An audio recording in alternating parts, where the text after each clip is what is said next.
On December 21st, 2019, a new version of the popular open-source Flame fractal software, JWildfire, was released, version 5.50. It has a lot of new features, and in this video we'll have a look at some of them. Let's start by running JWildfire and looking at the list of changes. To bring up the list of changes, we click Help, then List of Changes. Some of them have nice descriptions, like the featured curve editor for gradients. Others just have a single line or two. And we won't be covering all the new variations. Lots of them have been added to 5.50. Nor will we cover things like the new scripts or the tooltips or the bugs, stuff like that. We'll stick to program features and changes. Let's start by having a look at the new control for layers called layer density, which complements the layer weight control, which has been around for a while. To understand the difference and see the subtleties between them, let's review how layer weight works. Layer weight controls the intensity of a layer. The normal value is 1, which is normal intensity. Making it higher than 1 increases the brightness of the layer, makes it brighter. Decreasing it makes it darker. It doesn't work the same as the brightness control on the color tab that applies to the entire flame, but it's useful for most flames to balance the brightness of the various layers for the entire flame. Let's jump to JWildfire and have a look. This flame has 2 layers, both created starting with one of Michael Bourne's Goldig scripts, followed by some tweaking to make them my own. The flame has a white background and is post-symmetry across the x-axis, which applies to both layers. I left the layer weight and density at 1, the default values. Let's have a look at the individual layers. So I select layer 1, click hide all others, and we can see what layer 1 looks like. And the same thing with layer 2. We select layer 2, hide all others, and here's what layer 2 looks like. And we show them both together. We click show all, and here's the layers together. Now, layer 1's a little bit darker. It needs to be a little bit brighter. To even them out, I'll select layer 1 and change the weight to a higher value. Let's try 1.5.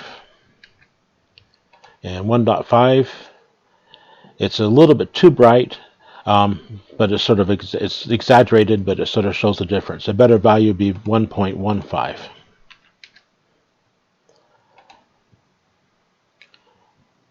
So that looks about right. The difference is subtle, so here's a quick comparison so you can see the difference. First we have flame 1 with both layers, the density both all at 1, and here's the updated flame with layer 1 weight increased to 1.15. Again, unadjusted, and with layer 1 weight increased. Alternatively, we could take the brighter layer and lower its weight to balance the two. So let's set the weight of the first layer back to 1 and change the weight of the second layer down to about 0.9. That also, oops, missed it, 0.9. There we go. That also balances the layers, though it's still a bit dark, so we need to increase the flame brightness a bit to compensate for that. Let's go to, say, to 40. That looks a little better. So that balances them too. Again, let's compare them. Here's the weight layer 1 increased, layer 2 at 1, and here's layer 1 back at 1 with layer 2 decreased and the brightness increased. Let's repeat it. The first one, layer 1 increased, layer 2 decreased. Can't really say that one is better than the other. They're both valid flames. We can't really say one is right and one is wrong. It's up to the artist. But watch what happens when we take the layer 2 weight all the way to 0. As we can see, the layer is just as dense as it was before. All the points are still there, but they're all darkened to black. This is especially noticeable since we have a white background, though even with a black background, some of the layers of shadow 2 would even show then. Now, nothing we've done so far is new. the layer weight function works just the same as it did in previous versions of JWildfire. Let's have a look at the density now. The denser areas of a flame have more points, and so the color is more intense. Reducing the density will make the color less intense and let other areas of the flame, the other layers of the flame, and the background show through better. The maximum value for density is 1. You can't increase the density of a flame using this function, but you can reduce the density of other layers to be able to balance them out better. I should point out at least one layer should have density 1, otherwise the flame itself overall will lack density. Back to our flame. Let's reset the weights to 1, and let's go and take the first layer and decrease the density to say 0.5. And if we look at this, we can see that layer 1 doesn't show quite as much anymore. Layer 2 is more prominent. On the other hand, we put it back to 1 and change the density of layer 2 to say 0.6. That makes layer 1 more prominent. So here's a comparison. First, let's show layer 1 has a lower density, so layer 2 is more prominent. And now we show where layer 2 has a lower density, so layer 1 is more prominent. Again, layer 1 with a lower density, layer 2 with a lower density. You can't really say that one is right or wrong. They're both valid flames. The correct one depends on your artist's intent. I personally prefer the second one, but that's not inherently invalid for any reason. If we set the density of a layer all the way to 0, it hides the layer. It doesn't show anymore, just like you turn the visibility off. But unlike visibility, we can use the layer density in an animation to be able to fade a layer in and out. Let's give an example by making an animation that goes from that fades from layer 1 to layer 2. Animations always have to be planned. Here's what we're going to do. First, we'll start frames 1 through 10. We'll just show layer 1. Frames 11 through 50 will have a 40-frame transition as we fade out layer 1 and fade in layer 2. And then layers 51 through 60 will just show layer 2. So to program that into the flame, we first need to enable motion curves. We do that with this button here. Then we select layer 1, and we edit its motion density curve for density. We'll set the interpolation type to linear, and we note that the first point is correct. Frame 0 has value 1. We'll add another point, and it's hard to click exact place, just sort of click somewhere and we'll set it. So frame 10, we also want to have a value 1. It basically stayed the same for the first 10 frames. We'll add another point, and on frame 50, we want to have frame 50, we want to have value 0. So between frames 10 and 50, it goes from 1 to 0. And then finally, we add one more point. At frame 60, we want to have the value still be 0. Let's click View All so we can see the curve nicer. Again, starts out at 1, goes down to 0, then continues at 0. We'll apply and close that curve. And we'll go to layer 2 and do much the same thing, except that we're going to start at 0. Let's change the interpolation type to linear. Frame 0 now should have value 0. If we add a point, frame 10 has value 0 as well. Then we add a point for frame number 50, has value 1. And then we add one more point. If I can get this button right. Frame 60 also has value 1. Again, click View All. We can see it starts at 0, goes up to 1, and then continues at 1 for the last 10 frames. Let's apply this curve, and now we can change the frame count here to 60 because that's how many frames we have in our animation. And we can hit play. We notice that flame layer 1 is showing right now. We hit play, and it doesn't really show very well. It's just going a little bit too fast for us to be able to render it as it goes. It helps a little bit to turn real time off, but then you don't really see much either there. You can see it a little bit better maybe. It's probably easiest to see it by moving the slider around. So like there's frame 23. We can sort of see a combination of both frames. Frame 36, we're getting close to the end, where we see more of layer 2 than layer 1. A little bit further on, 41, we should see even less of layer 1, and it goes this way. So you can get a sense for how it works, but the best way, of course, is to render the flame. Here's what it looks like rendered. Another way of making animations in JWildfire is using the Easy Movie Maker, and that has a change in version 5.50, so we'll go and look at it. But it wants to have the flames as separate flames, not as two layers of a single flame. So that brings us to our next feature, the Layer Extract button. It's on the bottom right of the Layer tab, right here. And what it does, it extracts the current layer as a new flame. So let's start with layer 1, select it, click Extract, and we can see in the thumbnail bar over here, there's a new flame added. That's just layer 1 by itself. Similarly, select layer 2, click Extract, and we have a new thumbnail up here. We now have our two layers separately.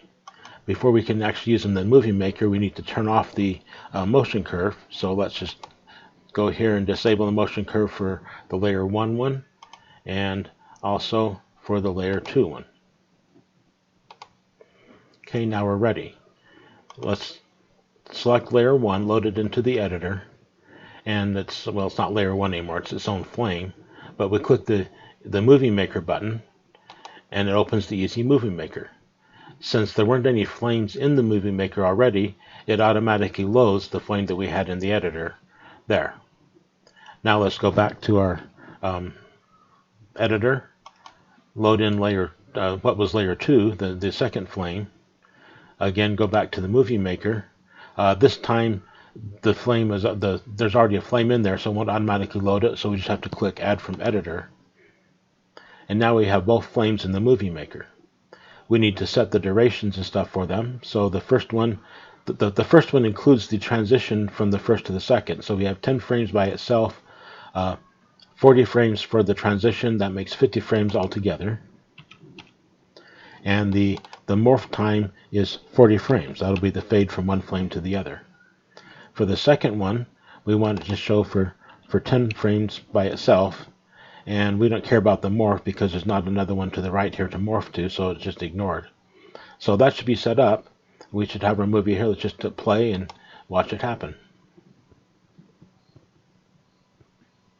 It's kind of hard to see, but we can, again, sort of go in there a little bit, render the flames individually.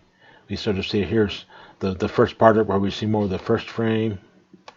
And here's sort of the middle where we see both of them together, and toward the end where we have more of the second flame. If we want to take any one of those, we can actually click the E button here. It copies it into the editor, and we can see that actually the Movie Maker works for the fade function by actually making the two flames into a single flame with two layers. And it has the density set according to how far it is on there. So anyway, that's how the Movie Maker works. There is this is actually a change in version 5.50. Earlier versions used the layer weight to fade the flames. So the first flame faded to black and then disappeared, while the second flame appeared black and faded in. Using density works better for fading, but we can still get the old behavior if we want by clicking the compatibility button. We can see in this case, rather than being faded out, the first flame is mostly black. We can click E to load it into the editor, and we can see now it uses the weights instead of the density to do it. So we can get the old behavior if we need it, but the new behavior usually works a little bit better. A three-dimensional object can rotate in three different ways. Let's take this airplane for an example. You can take the airplane and move its nose up and down. That's called pitch or elevation. You can move its wings up and down. That's called roll or bank. Or you can turn the plane around its z-axis. That's called yaw or heading. Now, JWildfire has always had three controls. It's had the pitch control that rotates around the x-axis. It's had the yaw control that rotates around the z-axis. And it's had the roll control, which doesn't actually move the object at all. It moves the camera and makes the camera rotate around the x-axis. JWildfire 5.5 adds this missing control that actually rolls or banks the object. Since roll is already used, we use the term bank. Let's go to JWildfire and see how this works. Here's a flame that uses the parplot 2D variation to create a two-dimensional surface that's warped in 3 dimensions. It uses preset 33, aptly named farfalla, since it looks kind of like a farfalla or a bow tie pasta, though there's a lot more creases than there are in the real pasta. It has a small amount of perspective, which makes the closer parts appear larger, so that when we rotate it we can see which way it's going, and we have a teal background. Now the pitch control rotates the flame around its x-axis, so when we increase pitch, the top of the flame moves back, the front moves forward. If we make it negative, it does the opposite. The top of the flame moves forward and the bottom of the flame moves back. The yaw control rotates around the z-axis. So when we rotate it, and it goes around in a circle. Since the pitch and bank are both 0, it does the same thing as the roll control, although it goes in the opposite direction. Let's set those both to 0, and let's go on to the new bank control. The bank control moves around the y-axis, which we couldn't do before. So increasing bank moves the right side of the flame back and the left side forward, and making it negative moves the right side of the flame forward and the left side back. Of course, we can combine these, increase bank a little bit and increase pitch. Then the top right goes backwards and the bottom left comes forward. And now we can see that yaw will work as we expect, rotating around the z-axis of the flame. However, the roll control works quite differently than it did before, because it's rotating just the flame. It's actually rotating the camera. So anyway, it can get confusing, but it all works like you'd expect. I personally recommend using roll only in two-dimensional flames. For two-dimensional flames, use roll to rotate it and leave pitch, yaw, and bank at 0. For three-dimensional flames, leave roll at 0 and only use the pitch, yaw, and bank commands to rotate the flame. It gets a lot less confusing that way. To show how this all works, let me load up a flame I made last summer using the hyperbolic octahedra variation, HO. This is the flame without any rotations. I want the large bulb on the bottom, so I'll go and set yaw to 180 to turn it around, turn it right side up, and I'll move it down a little bit by decreasing center Y, and then I'll do a quick render to see what I have. Okay, it looks like the top needs to come forward, so I decrease pitch a little bit.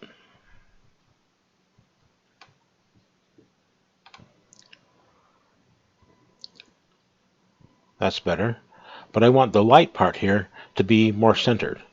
That's easy to do now with bank. I just decrease bank, and I get the light part centered like I want it. Now, before bank, it could be done, but it was hard. So let me reset these things to 0, or at least the bank and pitch to 0. Let's set the yaw, instead of 180, let's set it to 90, minus 90. And set the roll to 90. Now, it's still right side up because roll and yaw work together when pitch and bank are 0. But watch what happens when I change pitch now. If I decrease pitch, it rotates the flame around the y-axis, so I have the light part centered like I want it. So this is a really useful trick before bank, because you can make the axis that the pitch works on change. Now instead of the x-axis, it goes along the y-axis. This is why I recommend leaving roll at 0 when you adjust pitch and bank. It changes the axis they rotate around. Again, very useful before bank, but now that we have bank, it can be kind of confusing. This flame still leans back, but we can't use pitch to fix it now because pitch goes around the y-axis. We can use bank now, but in the older version, what we need to do is set yaw and roll to other values. For example, let's set roll to 60 and yaw to -130, and we can see now pitch rotates around a little bit different axis than it did before, and we can both rotate it forward and get the thing centered like we want. Again, it's possible to do before, but bank makes it a whole lot easier. To show the next feature, let's go back to our farfalla flame and set the pitch to about 30, the yaw to 90, and the bank to 0, so that we're looking along its long axis. Because of the perspective, the near end is larger than the far end. We'll go through to make the far end larger by changing the Umax parameter to 5. And now we'll go to the DOF Bokeh tab, and we'll be looking at the Diminished Z control. Now this control isn't new, but it has a new feature. We'll look at that. What Diminished Z does is add a colored haze to the parts of the flame that are further back from the camera. So let's set it to say 0.2. Notice how the far part now is black. Now this would be great if the background was black, but it isn't. The new feature in this version is that the ability to set the color that Diminished Z uses, and we do that by changing the Dim Z color. If we click it and select a color that's close to the background, a little bit darker actually, and say OK, notice now that the flame sort of disappears in the background. It adds a nice illusion of depth. This is a well-known effect called atmospheric perspective. Diminished Z can be used in conjunction with the depth of field blur. So let's reduce the Diminished Z value to 0.1, and let's set the DOF amount to, say, 0.5. Now the distant parts are both faded and blurry. Do a quick render, you can see how that looks.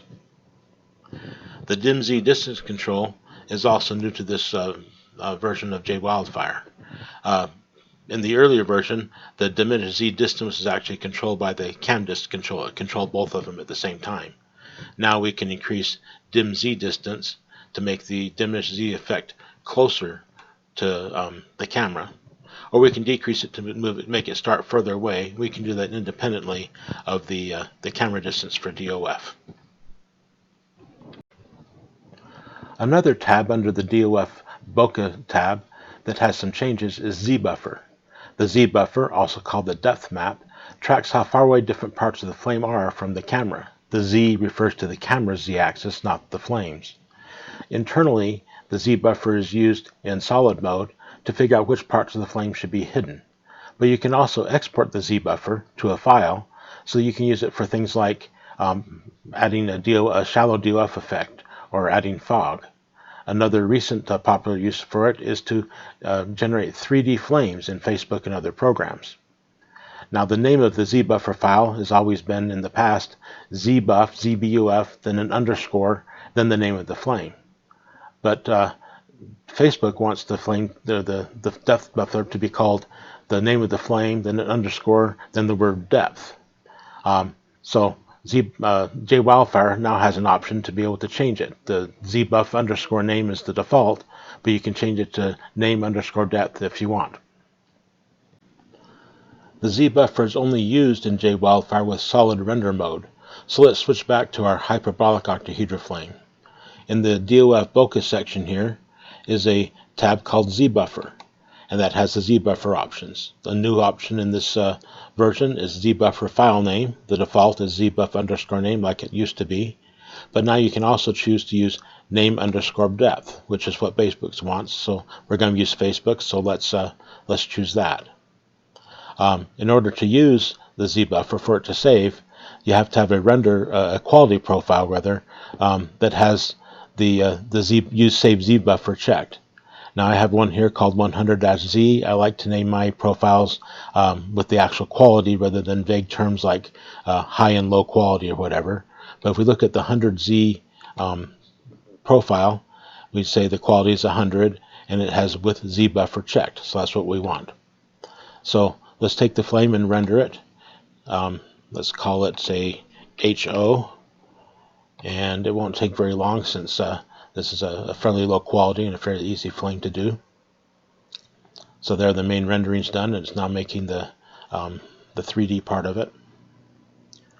And what we have is the Z buffer, the depth buffer, and the real flame.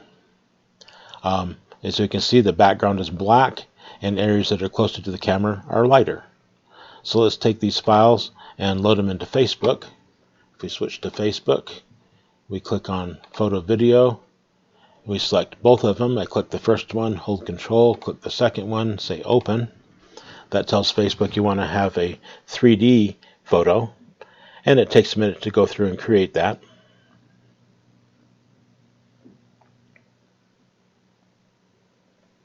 And there it is. The problem is, if we look around this photo, we see there's a lot of annoying white areas in the background, as well as some black streamers. What's happening here is that the very black background is confusing Facebook. And what I've always done to fix it is to edit the depth map in a photo editor to make the background a little bit lighter. That seems to fix the problem in Facebook. With the JWildfire 5.50 has an option to help you avoid having to go in a photo editor to do it. It's called ZBuffer Bias, which basically sets the color of the background. It's hard to get exactly right. It takes some trial and error. But basically what the bias does is sets the distance from the background. And so what you don't want to have is to have the background closer than the farthest area of your flame. So start low and go up from there. I've played with this a little bit for this flame and found the value of 0.07 works well. Again, 0.07 works well for this flame anyway. Let's put that in. Let's do another render and use the same name.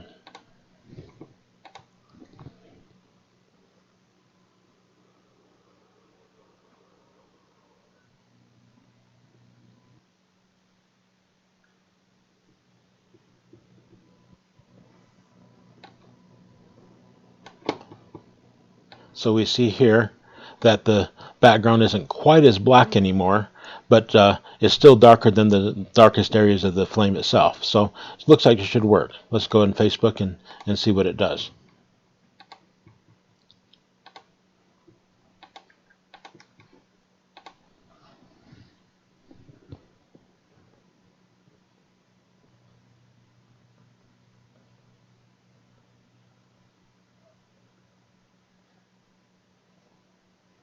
Now we see there's still some black streamers, but it's fixed the white areas in the background.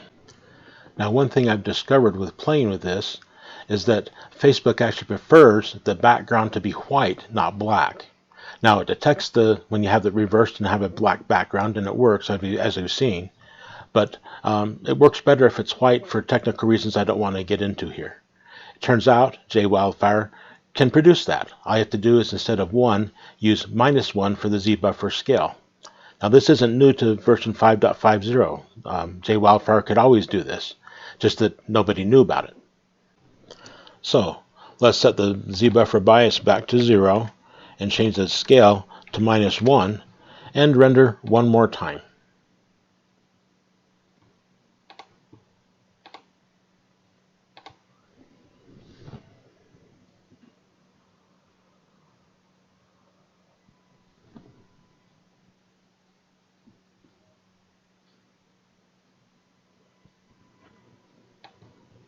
And as we can see, the depth values are now reversed. So the background is white and the closer areas are darker.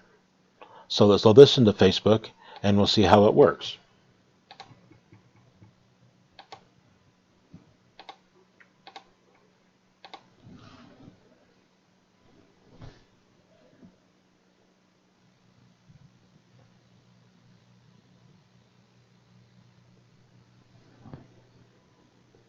As we can see, we load it into Facebook, it works great. Not only are there no white areas, but the black streamers are gone too. So this is a good trick. I'm not sure we even needed the Z buffer bias function, but just use -1 as the scale. Moving on, there are several new features in the Gradient tab. The Gradient Curves editor is especially nice, but before we go there, let's look at a couple of other changes in the Gradient tab. First, there are two new buttons right above the gradient display, Random and Save. These buttons aren't new. Random is the same as clicking the Random Gradient button in the Create New tab, and Save is the same as clicking the Save button up in the Gradient editor. But they're duplicated here, which makes it a lot more convenient. The Create New section has a new button called Create Similar Gradient. If we want to have the colors that are sort of like they are but not quite the same, we can just click it and get a different gradient. Or click it again and get yet a different gradient. Repeated clicking just makes it get new gradients. It's kind of fun to use. One more change in this section. Under the gradient generator, there's actually two new gradient generators, uniform curves and uneven curves. These use the new curve editor, which we'll see in just a minute. Let's change the number of random points to 12 and say random gradient, and we have a nice new random gradient. Click it again, we get a different one, and so forth. We see to actually see these, we go to the curve editor by clicking that button, and we see three new grids with curves in them. Now, these are generated randomly, so we can sort of see how the hue goes, how the saturation is, they're all pretty saturated here, and the luminosity goes all over the place. Basically, left to right in these grids corresponds to position on the gradient, and up and down corresponds to the value of the hue, saturation, or luminosity. As we move points around, we can see the gradient change. Like make that a little bit more yellow, and maybe make it less saturated. Make this in here, it's dark, make it go up and be light. So you can see how you can change these curves around to get different effects. It's a very powerful tool. It gives very fine control over the flame coloring. Now, learning to use the gradient curve editor is best done by actually doing it. Just move points around and see how the gradient's affected by doing that. After a while, you get a feel for it. But some systematic fiddling might help. So notice these buttons to the right of each of the things there. They do have special settings. So for hue, let's click the second button down, which turns into a ramp. Starts out from the bottom left to top right. For saturation, let's go and click the one at the bottom, the third one down, and that makes it gray, no saturation at all. And what we really want is just the opposite. So we'll click the very bottom button, which mirrors the curve and makes it fully saturated. And luminosity, we'll put it right in the middle. Luminosity right in the middle means that's the true color.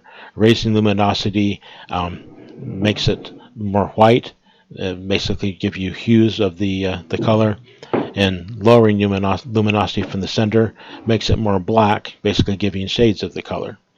But with these, basically what we have here is a rainbow gradient. Although true rainbows don't have the purple and red at the right hand side. That's cosmic things here. But as you move curves around here, you can sort of see how it changes things and get a feel for what the different sliders do.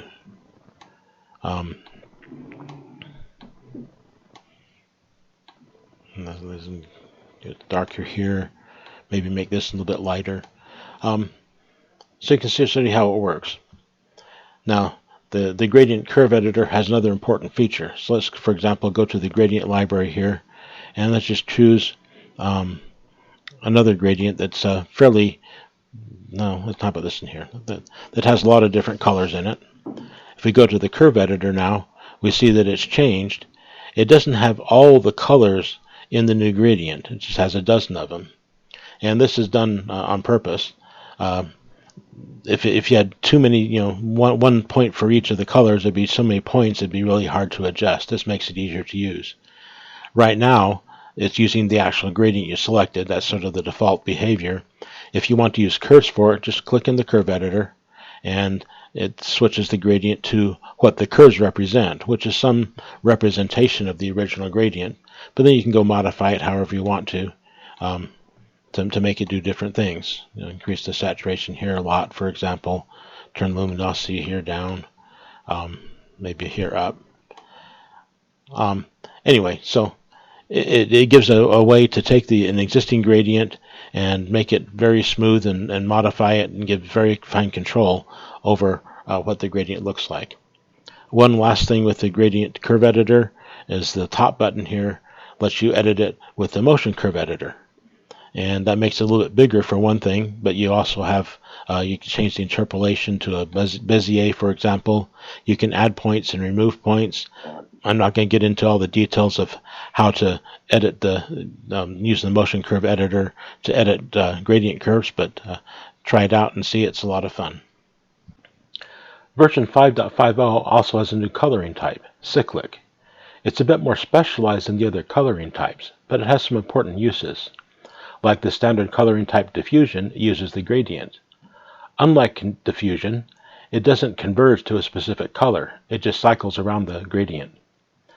Specifically, it adds the color speed to the current gradient index, wrapping around the other side when it hits the edge.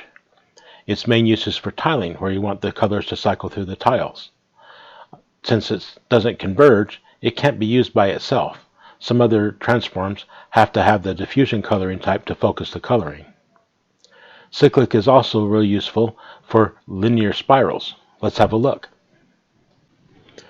The top left pattern triangle here is made with DC Tri-Tile, and it uses the diffusion coloring. The second transform is a linear 3D that rotates, moves, and shrinks it slightly, so when iterated, it repeats that makes a spiral from copies of the original triangle. Cyclic here works well as the coloring type to keep the colors and the patterns bright through the iterations.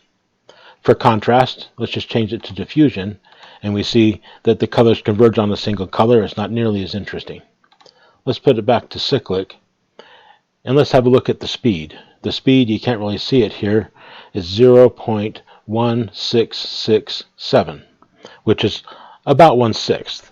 So that gives a cycle length of 6. So we count the triangles, 1, 2, 3, 4, 5, 6. Then we start repeating again, 1, 2, 3, 4, 5, 6, except that 5 doesn't quite match what it did before.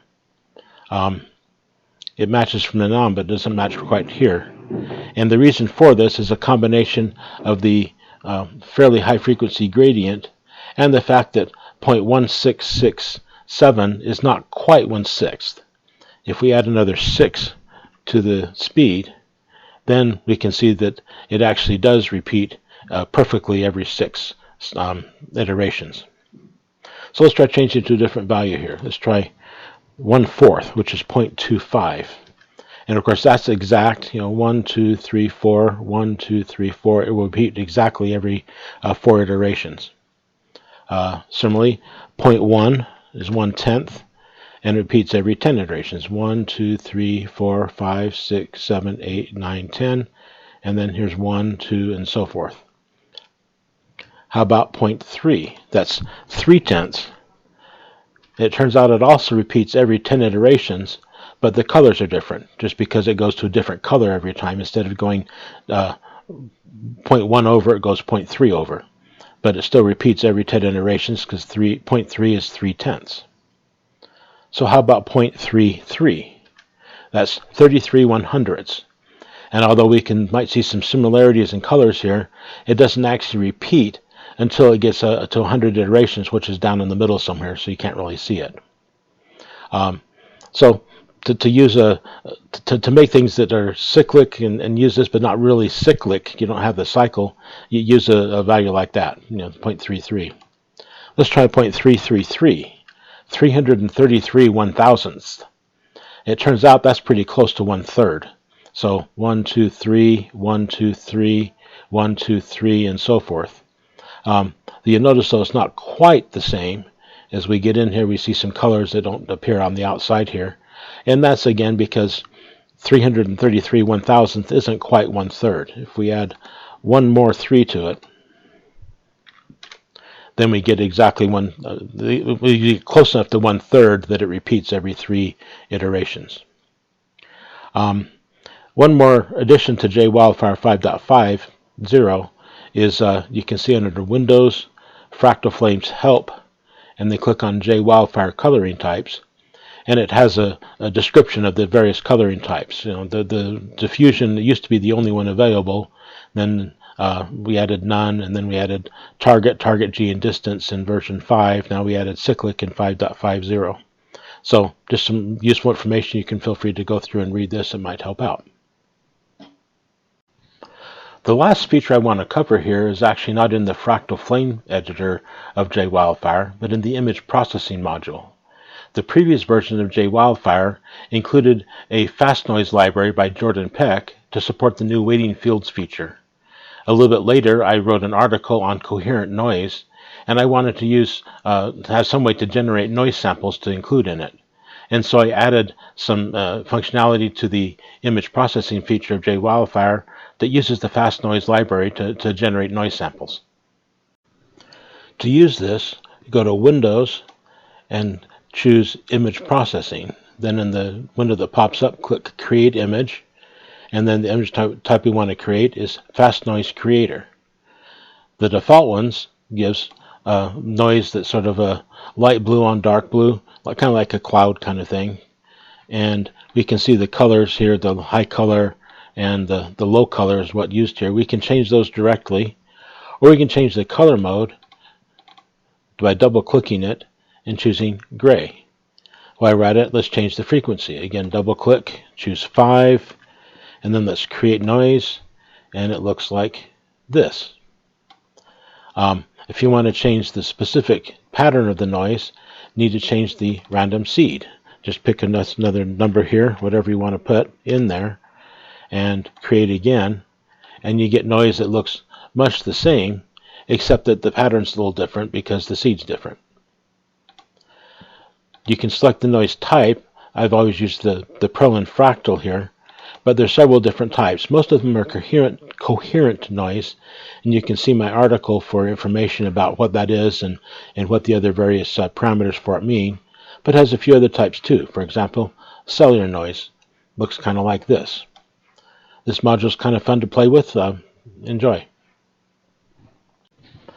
Well, we've come to the end of our quick tour of JWildfire 5.50 features. Hopefully you've learned a few tricks along the way. I've certainly learned a lot making the video. The best way to learn these things is by actually doing them. So go get some of your own flames and try some of these features to see how it works on them. Thank you for watching.